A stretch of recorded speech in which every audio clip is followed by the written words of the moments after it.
Hi hello ನಮಸ್ಕಾರ ಎಲ್ರಿಗೂ. ಜೀವನದಲ್ಲಿ ಖುಷಿಯಾಗಿರಲು ಸುಲಭ ಉಪಾಯಗಳು.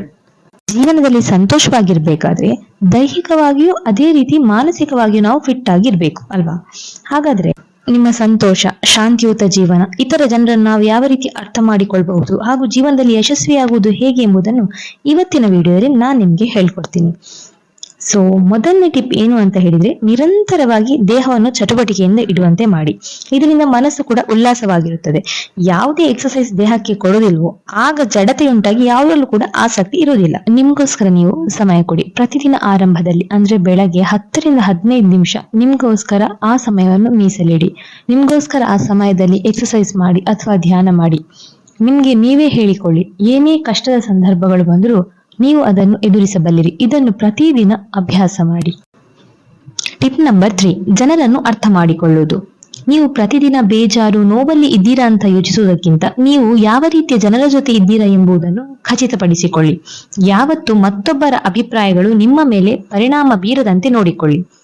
ಉದಾಹರಣೆಗೆ, ಯಾರಾದ್ರೂ ನಿಮ್ಮಿಂದ ಯಾವುದಾದ್ರೂ ಕೆಲಸ ಮಾಡೋದಿಕ್ಕೆ ಸಾಧ್ಯ ಇಲ್ಲ ಅಂತ ಹೇಳಿದ್ರೆ ಅದು ಅವರ ಸಾಮರ್ಥ್ಯದ ಬಗ್ಗೆ ಅವರೇ ಹೇಳಿಕೊಳ್ಳುತ್ತಿದ್ದಾರೆ ಅಂತ ಅಂದುಕೊಳ್ಳಿ. ಅವರು ನಿಮ್ಮನ್ನು ಕೂಡ ಅಸಮರ್ಥರು ಅಂತ ಹೇಳ್ತಾರೆ.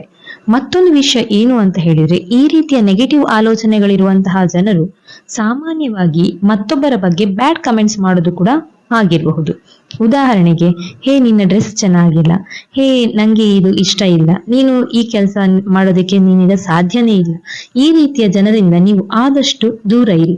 ನೆನಪಿಡಿ, ನಿಮ್ಮ ಜೊತೆ ಅಂದಾಜಿಗೆ 5 ಜನ ಫ್ರೆಂಡ್ಸ್ ಇದ್ದಾರೆ ಅಂತ ಅಂದುಕೊಂಡ್ರೆ ಅದರಲ್ಲಿರುವ ಎಲ್ಲಾ 5 ಜನರು ನಿಮ್ಮ ಬಗ್ಗೆ ನೆಗೆಟಿವ್ ಆಗಿ ಹೆಚ್ಚಾಗಿ ಮಾತಾಡ್ತಾ ಇದ್ದಾರೆ ಅಂದ್ರೆ ನೀವು ಕೂಡ ಅವರಂತೆ ಆಗ್ತೀರಾ. ಹಾಗಾಗಿ ಯಾರನ್ನೇ ಆಯ್ಕೆ ಮಾಡುವಾಗಲೂ ಬುದ್ಧಿವಂತಿಕೆಯಿಂದ ಆರಿಸಿ.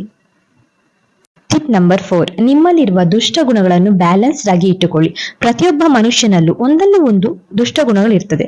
ಉದಾಹರಣೆಗೆ, ಅದು ಟಿವಿ ನೋಡೋದು ಆಗಿರಬಹುದು, ಸಿಗರೆಟ್ ಸೇದೋದು ಆಗಿರಬಹುದು. ಇದೆಲ್ಲ ಒಂದಲ್ಲ ಒಂದು ರೀತಿಯಲ್ಲಿ ನಿಮ್ಮ ಜೀವನದಲ್ಲಿ ಕೆಟ್ಟ ಪರಿಣಾಮ ಬೀರಬಹುದು. ಸೊ ಇದನ್ನು ಮೊದಲಿಗೆ ನೀವು ಅರ್ಥ ಮಾಡಿಕೊಳ್ಳಿ. ಮತ್ತೆ ಇಂತಹ ದುಷ್ಟ ಗುಣಗಳಿಗೆ ನೀವೇ ಒಂದು ಲಕ್ಷ್ಮಣ ರೇಖೆ ಎಳೆಯಿರಿ. ಆದ್ರೆ ಇನ್ನೂ ಕೆಲವು ಅಷ್ಟೊಂದು ದೊಡ್ಡ ಸಮಸ್ಯೆ ಅಲ್ಲ ಅಂದ್ರೆ, ಉದಾಹರಣೆಗೆ ಮೊಬೈಲ್ ನಲ್ಲಿ ಗೇಮ್ ಆಡೋದಾಗಿರಬಹುದು, ಅದನ್ನು ಕಡಿಮೆಗೊಳಿಸುತ್ತಾ ಬರಬೇಕು. ನಿಮ್ಮ ಚಟಗಳು ನಿಮ್ಮ ಜೀವನವನ್ನು ಸಂಪೂರ್ಣವಾಗಿ ಆಕ್ರಮಿಸಲು ಅವಕಾಶ ಕೊಡಬೇಡಿ. ಜೀವನವನ್ನು ಉನ್ನತಿಗೊಳಿಸಿ. ಅಂದ್ರೆ ನೋಡಿ, ಜೀವನ ಅನ್ನೋದು ಒಂದು ವಿಡಿಯೋ ಗೇಮ್ ತರ. ವಿಡಿಯೋ ಗೇಮ್ ಅಲ್ಲಿ ನೀವು ಪ್ರತಿ ಹಂತವನ್ನು ಏರ್ತಾ ಇರ್ತೀರಾ. ನಾವು ನಮ್ಮನ್ನು ಇಂಪ್ರೂವ್ ಮಾಡಿದಷ್ಟು ನಮ್ಮ ಮೆದುಳು ಸ್ವಲ್ಪ ಸ್ವಲ್ಪವೇ ಡೋಪಮಿನ್ ಎಂಬ ರಾಸಾಯನಿಕವನ್ನು ಬಿಡುಗಡೆಗೊಳಿಸುತ್ತದೆ. ಅದನ್ನು ಸಂತೋಷವಾಗಿರಿಸುವ ಹಾರ್ಮೋನ್ ಅಂತಾನು ಹೇಳ್ತಾರೆ. ಹಾಗಾಗಿ ನೀವು ನಿಮ್ಮ ಜೀವನವನ್ನು ವಿಡಿಯೋ ಗೇಮ್ ತರ ಉನ್ನತಿಗೊಳಿಸುತ್ತಾ ಹೋದ್ರೆ ನಿಮ್ಗೆ ಯಾವುದೇ ದೊಡ್ಡ ಗುರಿ ಸಾಧನೆ ಕೂಡ ಕಷ್ಟ ಆಗುವುದಿಲ್ಲ. ಯಾಕಂದ್ರೆ ಅಲ್ಲಿ ಡೋಪಮಿನ್ ಎಂಬ ಹ್ಯಾಪಿ ಹಾರ್ಮೋನ್ ಕೂಡ ರಿಲೀಸ್ ಆಗ್ತಾ ಇರ್ತದೆ. ಸೊ ಇದು ನೀವು ಜೀವನದಲ್ಲಿ ಎಷ್ಟೇ ನೋವುಗಳಿದ್ದಂತಹ ಸಂದರ್ಭದಲ್ಲಿ ಕೂಡ ಅದನ್ನು ಎದುರಿಸುವಂತಹ ಶಕ್ತಿ ಕೂಡ ಕೊಡ್ತದೆ. ನೆಕ್ಸ್ಟ್ ಟಿಪ್ ಏನು ಅಂತ ಹೇಳಿದ್ರೆ, ಯಶಸ್ವಿಯಾದಂತಹ ಜನರಿಂದ ಕಲಿಯಿರಿ. ನೆನಪಿಡಿ, ನಿಮ್ಮ ಸುತ್ತ ಹಲವಾರು ಜನರಿದ್ದಾರೆ. ಅದರಲ್ಲಿ 1 ರಿಂದ 10% ಜನ ನಿಜವಾಗ್ಲೂ ಜೀವನದಲ್ಲಿ ಯಶಸ್ಸನ್ನು ಗಳಿಸಿರ್ತಾರೆ. ಅವರಿಂದ ಕೆಲಸ ಮಾಡೋದು ಹೇಗೆ, ನಮ್ಮ ಯೋಚನೆ ಹೇಗಿರ್ಬೇಕು, ಅವರು ಅವರ ಜೀವನವನ್ನು ಯಾವ ರೀತಿ ಜೀವಿಸುತ್ತಿದ್ದಾರೆ ಎಂಬುದನ್ನು ಕೂಡ ಕೇಳಿ ಕಲಿಯಿರಿ. ದೇಹ ಮತ್ತು ಮನಸ್ಸನ್ನು ಬ್ಯಾಲೆನ್ಸ್ಡ್ ಆಗಿ ಇಟ್ಟುಕೊಳ್ಳುವುದನ್ನು ಅಭ್ಯಾಸ ಮಾಡಿ. ನೀವು ಕೆಲಸ ಮಾಡ್ಬೇಕಾದ್ರೆ ನೀವು 100% ಅನ್ನು ಕೆಲಸದ ಮೇಲೆ ಗಮನ ಕೊಡಿ.